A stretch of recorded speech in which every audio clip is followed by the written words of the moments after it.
안녕하십니까. 부산과학고의 팀 SBM입니다. 요즘 SNS를 보다 보면 심심치 않게 볼 수 있는 것이 있는데요. 바로 MBTI 성격 유형 검사입니다. 저희 반에서도 진로 시간에 검사를 시행했고 이 결과와 이와 관련된 연구 결과를 비교해서 참고한 결과 한국인 중 ENTP형의 비율은 3.5%밖에 되지 않는 데 비해서 수학, 과학에 흥미가 높은 친구들로 이루어진 저희 반에서는 절반 이상의 친구들이 ENTP형인 것을 확인할 수 있었습니다. 이에 저희는 MBTI가 진학 고등학교 그리고 진로 적성과 어떠한 인과관계가 있는지에 대해서 알아보기 위해 설문을 포함한 통계 분석을 통해서 알아보고자 하였습니다. 저희는 이번 연구를 통해 친구들의 진로 선택에 도움을 주거나 혹은 진로 선택의 새로운 기준을 제시하는 등의 효과를 기대할 수 있다고 확신을 하였고 표본 선택부터 분석까지 전 단계를 성실하게 진행하기로 하였습니다. 먼저 저희는 학생들의 MBTI가 진학 고등학교 그리고 진로 분야와 어떠한 연관성이 있는지 파악하기 위해 구글 폼즈를 이용해 7월 5일부터 일주일 동안 전국의 191명의 무작위의 고등학생들에게 온라인 설문조사를 실시하여서 표본으로서의 신뢰성을 확보하였습니다. 먼저 보여드릴 내용은 저희가 설문을 시행한 191명의 전체 설문자의 MBTI 유형별 분포입니다.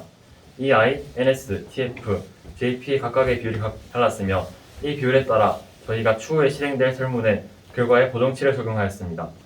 다음은 명제학교 과학고, 인문계 국제고 외고, 예술고, 자사고의 학교 종류별 MBTI 분포입니다.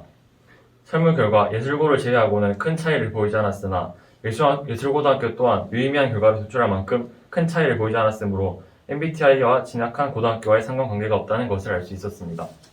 다음으로는 MBTI 유형과 진로와의 연관성을 분석하였습니다.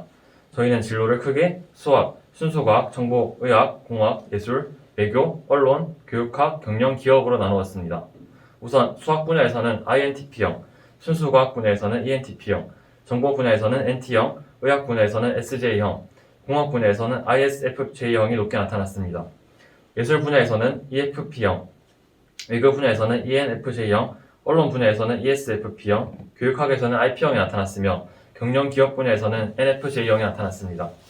공통 유형별로 정리한 결과 순수과학, 수학, 정보 분야에서는 T형이 많이 나타났고 이에 반해 F형은 언론, 외교, 경영 기업에서 많이 나타났습니다. N형은 수학, 순수과학, 정보, 외교에서 강하게 나타났습니다. 이를 통해 진로 분야와 MBTI의 분포는 유의미한 연관성이 존재한다는 것을 알 수 있었습니다. 위의 조사 결과를 요약해보자면 학교 유형별로 MBTI의 분포는 조사 결과 다소 연관성을 볼 수 없었습니다.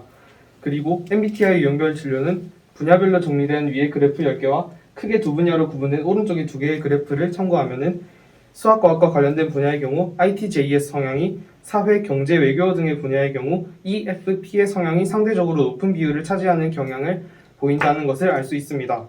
이때 위의 두 대조적인 결과를 비교하여 추론해보면 MBTI와 진로 적성 사이에는 연관성이 있는 것이 맞으나 고등학교 진학에는 작용하는 다른 요인들이 더 많거나 진학 시점에서는 아직 자신의 진로 적성을 모르는 학생들이 많을 것이라고 결론을 지을 수 있었습니다.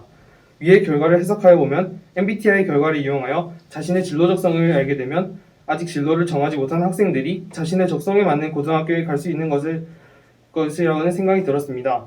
그래서 추후에는 진로 적성 검사의 결과와 고등학교 진학의 만족도에 관하여 조사해보고 싶습니다. 마지막으로 한계 및 의의에 대해 말씀드리도록 하겠습니다.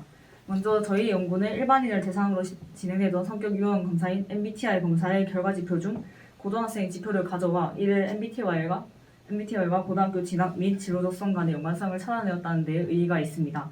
한계점의 경우 조사 2에서 국제고 외고의 결과지표가 부족해 인문계 고등학교의 결과와 통합할 수밖에 없었다는 점입니다.